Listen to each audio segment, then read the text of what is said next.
Inter Miami might have the strongest starting 11 in MLS. Let me rephrase that. Inter Miami do have the strongest starting 11 in MLS. That's kind of the power of having Lionel Messi, Sergio Busquets, Jordi Alba, Luis Suarez, and a bunch of other really good players. And today they're adding to that by signing two-time MLS Cup winning free agent Julian Gressel. Head coach Tata Martino has a ton of options of where exactly to go with the starting 11. And with about, 60 games on the docket, including World Tour in preseason that takes them to East Asia and the Caribbean and everywhere else, I think that they're going to play a lot of different formations and a lot of different options. But kind of if they wanted to throw out their best 11, let's look into what that might look like today here.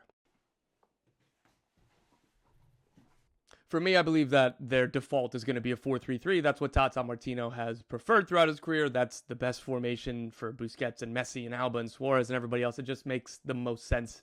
So for me, I'm gonna pull up my best 11 right now, and as you see, Drake Callender, easy choice in net. He's one of the better goalkeepers in the league, a finalist for goalkeeper of the year. Back four picks itself: DeAndre Yedlin at right back, Sergi Christoph, Toto Aviles, and Jordi Alba kind of across the back line. That's really strong. Aviles is the most expensive center back in MLS history at $7 million, and he looked very good in his limited minutes last year after joining the summer. The midfield three for me is the most difficult to pick. Sergio Busquets obviously picks himself. The second center mid as kind of his bodyguard, I think it's going to be Gregory. He could still leave. There have been reports that a couple Brazilian teams want to sign him, and that would help Inter Miami's salary cap allocation money situation. But if he stays, he was their best player in the pre-Messi era over the last year and a half, really, maybe taking a little bit away from Alejandro Pozuelo. But he was their most consistent club captain, and if he's there, I think he's got to be a starter. The other central midfielder for me is Julian Gressel. They didn't sign him for no reason. I think he's going to be extremely valuable to this team this year. Tata Martino, I think, sees him more as a central midfielder or a right winger, more like an emergency right back than a preferred starter right back, and that's why DeAndre Yedlin's here, and I think that makes sense why Inter Miami kind of sought after Julian Gressel and what he could add to this team. I know it's very difficult to keep Ben Kromaski and Gomez on the bench, but it just kind of is what it is with their options here at the position. And then the front three for me is Facundo Farias, Luis Suarez, and obviously Lionel Messi at right wing. We'll see how many times that this 11 gets to play together in rapid succession because of CONCACAF Champions Cup at the beginning of the season. They're going to be in and out. Obviously, Messi's going to be gone for the Copa America in the summer. And there's just going to be a ton of games for this group that, this is what I believe to be their best 11, but who knows how many times exactly they'll get to play with it, particularly at the beginning of the season. And we'll see how it evolves. But for me, I feel pretty good about that. But if you want to bring up the depth chart, this is a really deep team. They're probably one short at center back, but that could ring true about a bunch of different MLS teams. I think that they have some options if they want to continue to generate allocation money and roster space. And I think that they're going to at some point. I think that there's a couple outcomings to go. But look, Leo Campagna isn't in their strongest 11 because Luis Suarez is, because he was the best player in Brazil or the best goal scorer in Brazil over the last year. He's not going to be able to play every single game. He probably can't play 3 in a row or more than 3 in a row, depending on what it is. So Campagna is going to get a ton of minutes, and I think he's going to be really useful with Julian Gressel. Again, Lionel Messi also won't be able to play every single game, every single minute. This team looked really average in attack without Messi, which again, that's no crazy breaking news or anything, right? But they needed more creativity, and Julian Gressel's crossing ability in and of itself is a plan A. And whenever Messi's out, with Leo Campagna, how good he is kind of in the box with service. Luis Suarez obviously with service with the first team.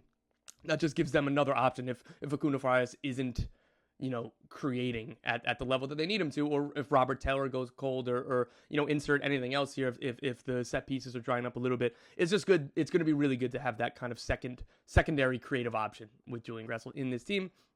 Again, Ben Kromaski, Diego Gomez, those are really good options. Those are starting quality players in this league. Two very good, interesting young players. It's kind of crazy that they're not in the strongest 11, but again, they're going to get a ton of minutes. They're going to play a lot. It's going to give Tata Martino different options, and particularly if they do add another center back to go 5-3-2 and stuff like that. There's going to be plenty of minutes to go around. Jean Mota is also a very good player. I don't think that he fits in this group very well because this midfield needs more kind of bodyguards for Busquets than it does ball players like Mota is. He's a ball progressor. He's a good possession player, good passer. But with Julian Gressel offers more going forward, so he makes more sense for this group. Mota is somebody who I've kind of been pointing out since the end of last season that, hey, if they want to generate some allocation money or if they need to free up some salary space, he's somebody who makes a lot of sense. But obviously that requires another team to agree to a deal, and a lot of teams around MLS in Brazil and South America know that Miami are looking to get off some numbers. That's part of the reason why Kamal Miller was traded, because he had a lot of value. Like they weren't planning necessarily to trade him, but it made sense for the cap sheet. And again, with a couple starting center backs already, he was kind of expendable, and Portland kind of paid up, and that money was very valuable to Inter Miami in the roster build.